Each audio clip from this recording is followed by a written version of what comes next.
Bagian isi naskah perjanjian atau kontrak ditulis setelah bagian judul, pendahuluan, dan latar belakang. Setelah para pihak menjelaskan latar belakang dibuatnya perjanjian yang akan mereka tanda tangani, di bagian isi ini para pihak kemudian menguraikan kerjasama yang akan mereka laksanakan. Jadi bagian ini merupakan substansi dari hubungan hukumnya, dari keseluruhan perjanjiannya. Perjanjian ini ruang lingkupnya apa? Objek perjanjiannya apa? Siapa yang harus menyerahkan barang dan siapa yang harus membayar harganya. Semua itu diatur di bagian isi yang biasanya dalam bentuk pasal-pasal ya. Ada pasal 1, pasal 2, pasal 3 dan seterusnya. Ini isi perjanjian.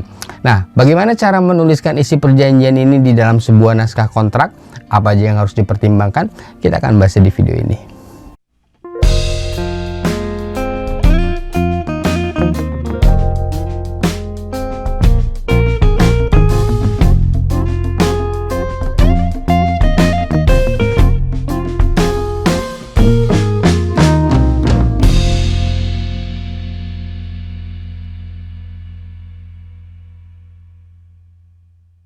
Oke, sebelumnya kita kembali sebentar ya ke asas kebebasan berkontrak atau freedom of contract. Ini adalah prinsip dasar yang cukup penting di dalam hukum perjanjian, di dalam hukum kontrak. Kebebasan berkontrak ini maksudnya setiap warga negara Indonesia, siapapun, bebas untuk membuat perjanjian tentang apapun, dengan siapapun, dan terikat pada perjanjian tersebut layaknya seorang warga negara yang terikat pada undang-undang. Tapi dengan catatan ya, sepanjang perjanjiannya memenuhi syarat undang-undang sebagaimana yang ditentukan di Kitab Undang-Undang Hukum Perdata. Dan kebebasan ini termasuk juga kebebasan dalam menuliskan format naskah perjanjiannya, bagian isi perjanjiannya. Apakah isinya ditulis dengan aturan-aturan yang umum-umum saja atau sampai detail teknis transaksinya?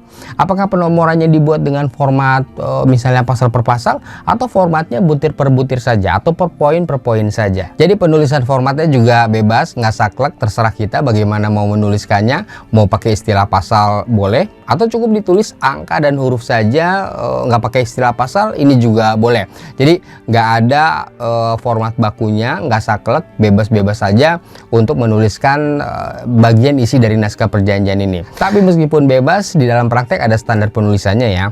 Standarnya untuk setiap isu perjanjian itu diatur di dalam satu pasal.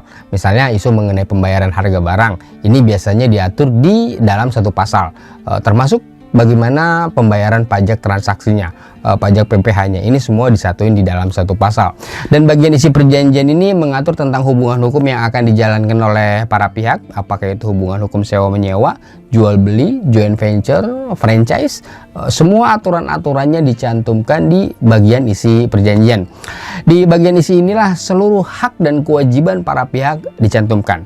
Apa saja yang menjadi hak dan kewajiban pihak pertama dan apa saja hak dan kewajiban dari pihak kedua. Semuanya dituliskan di sini. Oke, sekarang kita langsung aja ke contohnya ya. Misalnya kita mau bikin perjanjian kerja, perjanjian di antara perusahaan dan karyawan. Misalnya kita bikin perjanjian kerja untuk karyawan tetap yang dalam bahasa undang-undangnya disebut juga PKWTT, perjanjian kerja untuk waktu tidak tertentu untuk karyawan tetap. Tapi kalau saya biasanya menuliskan naskah perjanjian ini bertahap ya, nggak langsung ke inti hubungannya. Jadi dari kesepakatan-kesepakatan yang umum dulu di bagian awal, lalu secara bertahap menuliskan aturannya secara rinci dan detail pelan-pelan sampai ke bagian akhir naskah perjanjiannya.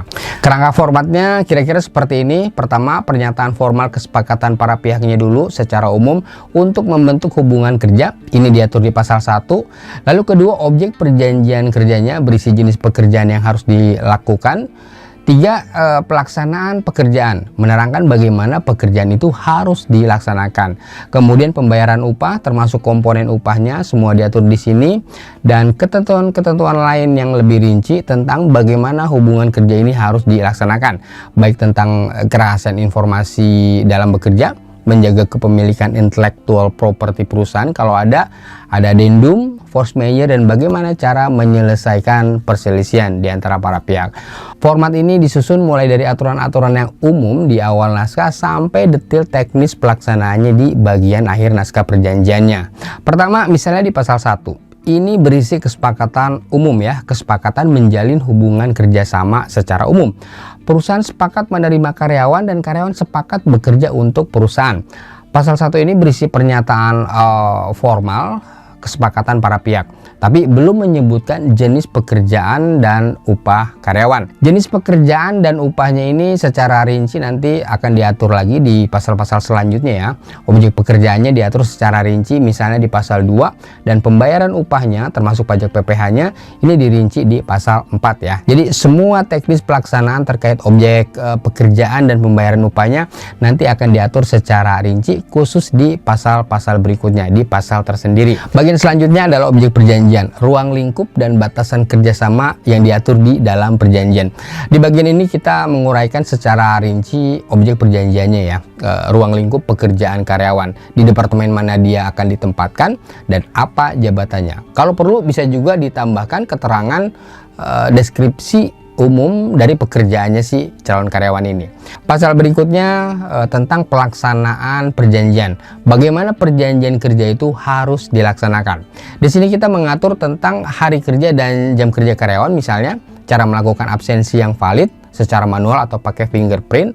Lalu bisa juga diatur penggunaan seragam, memberikan laporan kalau terjadi perubahan data karyawan, misalnya kalau karyawannya pindah rumah. Jadi di pasal ini diatur tentang bagaimana hubungan kerja itu seharusnya dilaksanakan. Bagian berikutnya pasal tentang gaji atau upah yang bisa kita gabungin aturannya dengan teknis pembayaran gaji dan potongan pajaknya.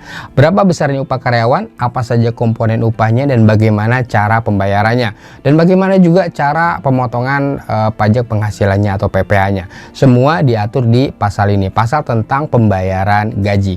Nah, itu tadi bagian utama atau substansi isi perjanjian yang khusus mengatur hubungan hukum para pihaknya, yang biasanya diatur di bagian awal naskah perjanjian di pasal 1, pasal 2, atau mungkin juga pasal 3. Bagian selanjutnya dari isi perjanjian adalah bagian-bagian yang sifatnya standar ya, umum digunakan di banyak perjanjian. Biasanya ada klausul tentang kerahasiaan informasi. Beberapa perjanjian kerja juga kadang memasukkan klausul mengenai kepemilikan intellectual property dari perusahaan. Lalu ada juga addendum, ada force majeure, penyelesaian perselisihan para pihak. Ada banyak aturan-aturan standarnya. Bagian-bagian standar ini nanti kita akan bahas satu persatu ya di video-video berikutnya. Tapi sekali lagi, format yang dijelaskan tadi, format naskah perjanjiannya nggak saklek ya, nggak baku. Jadi teman-teman bebas, masih terbuka untuk memodifikasi format tadi, atau bisa juga menggunakan format lainnya. Disesuaikan saja dengan kebiasaan menulis dari teman-teman sendiri. Penjelasan tadi cuma contohnya.